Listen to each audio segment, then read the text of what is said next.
lui demande ça, elle dit non. Et quand on va chez papa, il dit oui, ou bien vice-versa. Il joue sur ce tableau-là. Si monsieur veut que les enfants dorment à 21h, vous en discutez. Pour dire par moment, c'est vrai, moi-même je suis suffisamment dur là, c'est pas tous les jours comme Prisca le disait, on n'est pas des dieux, on n'est pas des surhommes. Les enfants croient en la toute puissance des parents. Mais à un moment, il faut qu'ils sachent que nous aussi on est faillibles. Mais une chose, il faut harmoniser le discours entre parents vis-à-vis des enfants. Pour vous dire que vos enfants, là, dont vous parlez, la communication, vous parlez ensemble, c'est les intéresser à votre quotidien. C'est pas que ta journée à toi seulement. La mienne aussi, je lui raconte.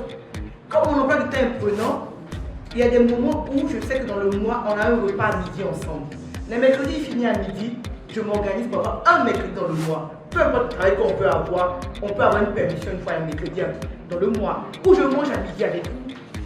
Et c'est notre moment de découverte. On va découvrir la cuisine de tel pays. Mais c'est notre moment où on est ensemble le mercredi midi. Je vais le chercher à l'école. Donc je me tape l'embouteillage, je vais le chercher à l'école ou la corvée des parents. On va manger ensemble, je le dépose à la maison. Ce matin, c'est la première sortie de ce groupe autour du thème comment réussir sa carrière sans négliger l'éducation de ses enfants. C'est un thème qui est d'actualité parce que nombre de femmes sont des femmes actives. Elles ont à cœur de réussir leur carrière et aussi à réussir l'éducation de leurs enfants. Donc nous avons été deux à animer cet atelier. C'était vraiment une masterclass de haut niveau. Les femmes ont participé. En tout cas, c'était merveilleux. On s'est partagé des astuces. Ce n'était pas un cours magistral pour dire voilà comment il faut faire. C'était juste un échange et ça a été un échange enrichissant.